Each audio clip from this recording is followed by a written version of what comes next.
নমস্কার, গুরু কৃপাহি কেবলম। আমি অধ্যাপক ডক্টর শ্রী সুনীল শাস্ত্রী।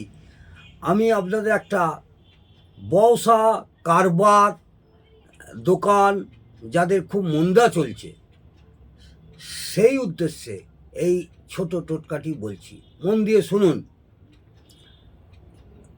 যদি ব্যবসা দোকান কাজ কারবার মন্দা হয় বা আমদানি বন্ধ হয়ে যায়, তবে এই ক্রিয়াটি অবশ্যই মন দিয়ে শুনে করতে থাকুন। 1 চিমটি আটা নেবেন। এই আটাটা নিয়ে আপনাদের দোকানের প্রধান দরজা বা মুখ্য দরজার সামনে ফেলতে হবে এবং ফেলার সময় মনে মনে বলবেন, এতে যার নজর পড়বে তার ক্ষেত্রেই কার্যকর হবে। এই ক্রিয়া শুক্লপক্ষের প্রতিপদ থেকে পূর্ণিমা পর্যন্ত লাগাতার করতে হবে। এটা করার সময় কেউ যেন না দেখে, এটা চুপচাপ করার চেষ্টা করবেন, একদম চুপচাপ এই টোটকাটি করুন।